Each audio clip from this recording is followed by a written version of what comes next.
256, Sharia Ibrahim. Sharia Ibrahim. No, don't see Sharia. Okay, we're going to go 257, Ernest Tucker. Ernest Tucker? Ernest Tucker. Okay. Okay, sir, you got 3 minutes. Go ahead, sir. A lot of people tonight have regarded Mayor Ford as on the other side. I'm glad he's here at this moment because, in many ways, I find myself in the same situations as Mayor Ford. Although as a private school teacher, my income in no way approaches his, we are in the same tax bracket.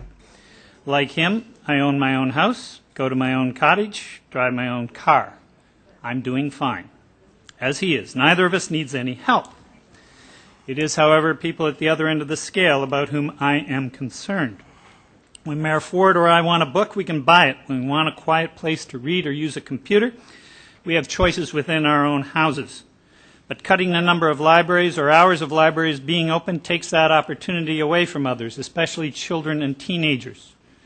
Maybe if there were, in fact, more libraries than Tim Hortons in this city, there'd be fewer dropouts, less obesity, and some awareness of Margaret Atwood. When Mayor Ford or I want to walk by a pristine lake, we go to our cottages. Removing park workers from our city will leave others, those without cottages, to face garbage-strewn beaches in their pursuit of the same pleasure. When our kids were small, Mayor Ford or I could hire babysitters or have their teeth treated with fluoride to prevent cavities. Taking away daycare or fluoridation from others denies them this equality. Weather, however, is a great equalizer. When it snows, Mayor Ford, I, and every other Torontonian needs the streets plowed. These cuts are made. Will we have to call out the Army several times every winter? The $60 fee attached to my car registration was annoying, particularly since I own 3 cars. It was at least as annoying as someone nagging about using a cell phone while driving. But both Mayor Ford and I could afford it. The loss of the services it helped fund concerns me, especially in terms of people who didn't need to pay it because they couldn't afford the cars on which it was levied. Mayor Ford was elected to end the gravy train. I just want assurance that when the gravy train is cut, the meat in the table doesn't disappear with it. Park maintenance, police services, fluoridation, arts programs, public health nurses, snow clearing, adequate housing, daycare, libraries, these are not gravy. They are the basics of a great city. They are the meat on the table. Can you give me assurances? Can you reiterate Mayor Ford's pre-election guarantee that these services, this meat, will not disappear? In his introductory remarks, Mayor Ford indicated that the history of Toronto Council has been to pass the buck to the next year. In this, he spoke truth. More than 100 million of those bucks were passed to him to his administration by the outgoing administration. If indeed we must reduce spending, as Mayor Ford indicates, it seems to be because he has reduced income. Thank you, sir.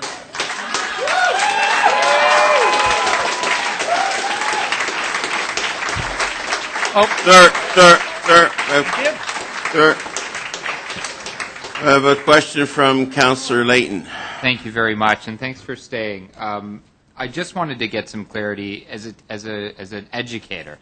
KPMG has made some claims around the impacts of reducing things like literacy programs, like instructional and informational programs at libraries, reducing the footprint of libraries, i.e. closing some branches.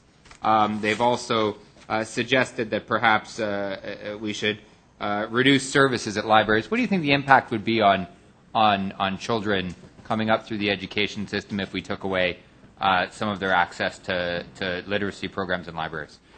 At the private school at which I teach, it would have very little impact at all, since those students are extraordinarily wealthy. The tuition's $28,000 a year. At the schools which I taught at for 30 years previous to that, it would have devastating impact. It would cripple many of the students, many of the finest students I taught that went on to brilliance at university. Thank you, sir. Thank you.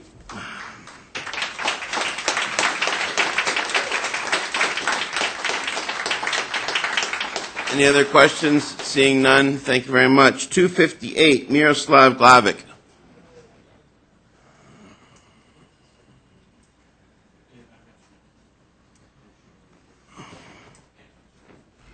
You have 3 minutes, sir. Go ahead. It's pronounced Glavich, by the way. Sorry. I know, I'm just telling you. I'm going to talk about TTC and then not closing the libraries. About 20 years ago, my father we had to escape Yugoslavia.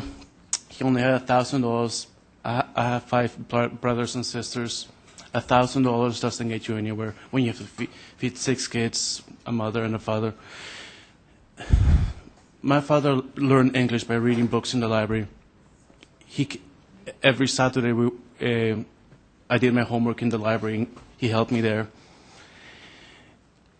He's now 88.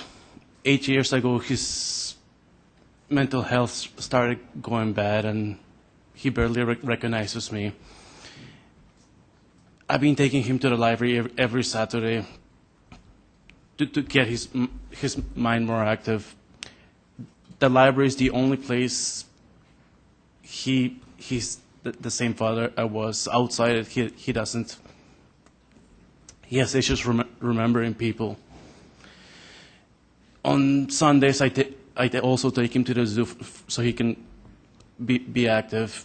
Outside the weekends, he can barely function. My mother can't take care of him. I have to spend some of my time taking care of him. The same way he took care of me throughout my high school, and the same way when he had to take 5 jobs, so all my siblings we can go to college. Paying college tuition for 6 kids is a lot of money. I'm just returning the favor. If some of the branches close, I heard Briarwood, which is where he lives near, that's closing. I usually spend time in the Cedar Bray Library, and the library is the one spot that I have my father. After he's spending day after day with 5 jobs, shift job after shift job.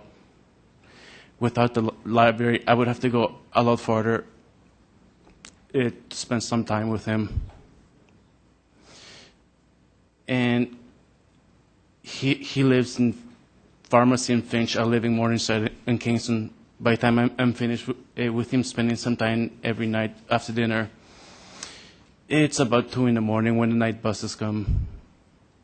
If you cancel that night bus, I won't be able to spend time with my father.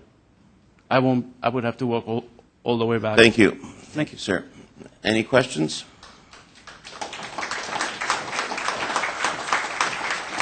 Hi. Councillor Ainsley? Thank you, Mr. Glavich, for your deputation. In terms of the Toronto Public Library, if you took your father to like a chapters, do you think you would get the same experience as if you went to Cedar Bray Library?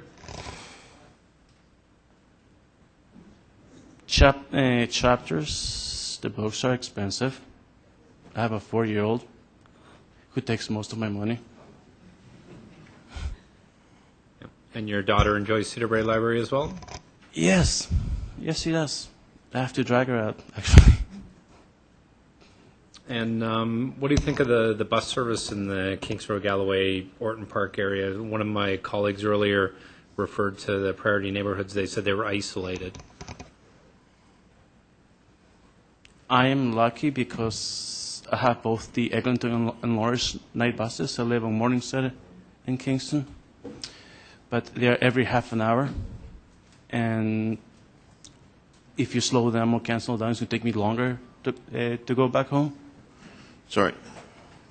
Okay, sorry about that. It's over a minute. Okay. Any other questions? Sorry.